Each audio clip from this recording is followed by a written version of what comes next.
20 seconds and counting.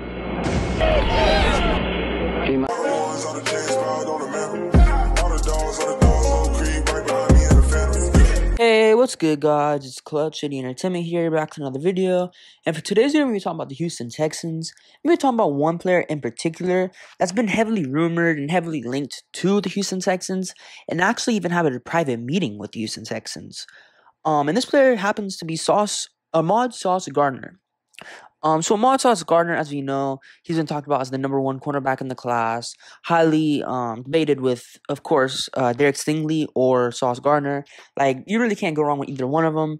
But a lot of people have Sauce over Stingley. And personally, I kind of agree. He seems like a much more better overall prospect, more NFL ready and whatnot, and of course doesn't have to deal with all those injuries that Derek Stingley has to have. But one of the biggest reasons that I'm making this video actually is because the Houston Texans and head coach Lovie Smith actually had a one-on-one private meeting with Sauce, and that's pretty huge. This meeting occurred during Cincinnati's Pro Day.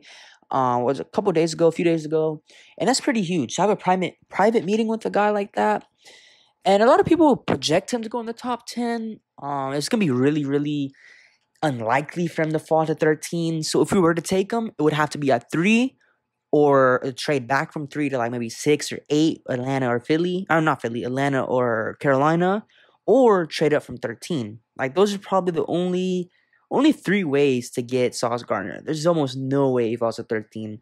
New York Jets or the New York Giants would definitely be pouncing on him right when they hit their pick, either it's a 7 or 8, or even, of course, Minnesota. They would take him before us. So there's almost no way for him to fall to 13. He's just too good of a player.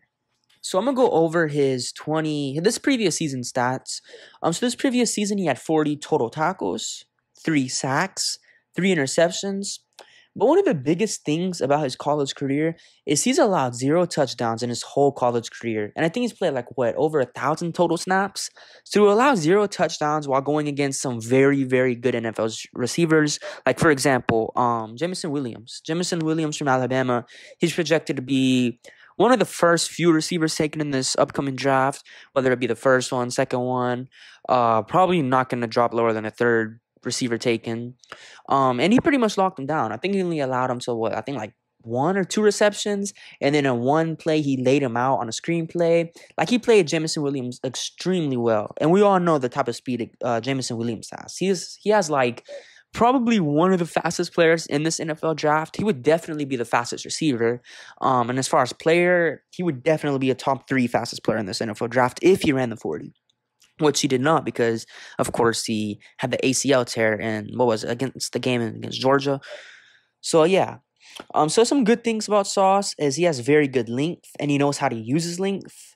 I think it's 6'2"-ish, something around there. Like, take or give an inch. He has extremely good recovery speed. Like, for a cornerback that big, I think he ran a 4.41? I think that was a historical 40 for a player that big. For to be a 6'2"-ish guy and run a 4.41, that's insane. And of course, it goes back to his recovery speed. Like, if he gets burned off the jump, he's gonna be able to have that speed to get back on the receiver and make a play on the ball or make a play on the tackle or whatever it might be. He has extremely good recovery speed. And then one other thing, he's a very good tackler, or aggressive tackler at least.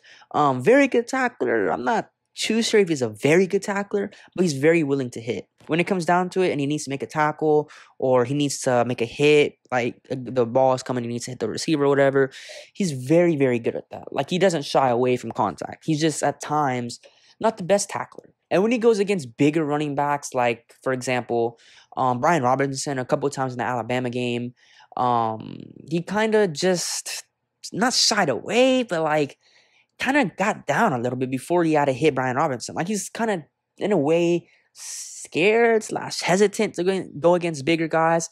But tackling, he's willing to tackle, but it's just sometimes like that. So tackling, I wouldn't be really too worried about. He's going to eventually, he has a willingness to tackle. He has a size to tackle. I wouldn't be worried about that. Just get him in the right coaching, the right mindset. He's going to be good to go.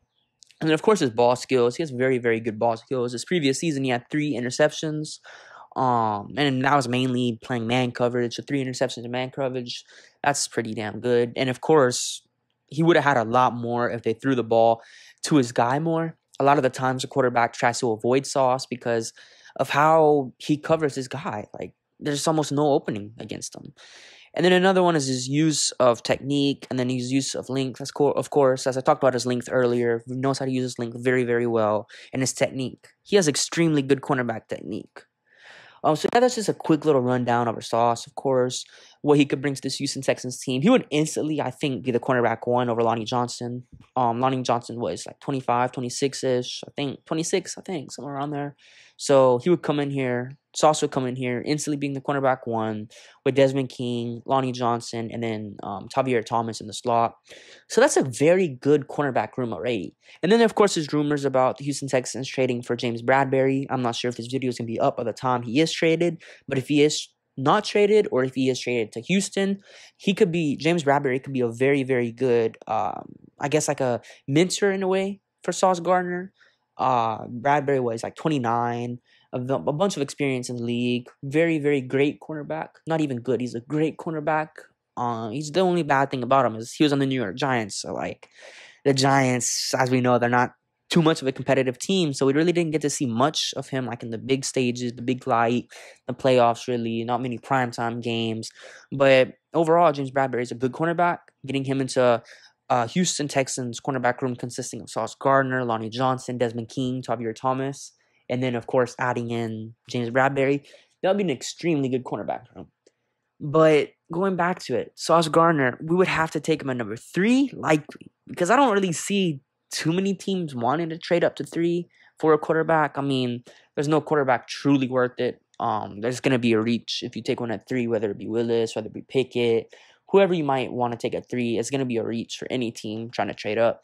So it's kind of hard to see a team trading up. But if they do, that's probably going to be one of the only ways. But yeah, that's pretty much the video. Just talking about Sauce Gardner, of course, how he met with the Texans. He's heavily linked and whatnot with him. But let me know what y'all guys think. Let me know if y'all would like the Houston Texans to somehow draft him, whether it be, of course, at number 3, trading back, just waiting to see if it's at 13. But yeah, let me know what y'all guys think down below in the comments. And it's been Clutch Video Entertainment, and I hope you guys have a good day. Peace.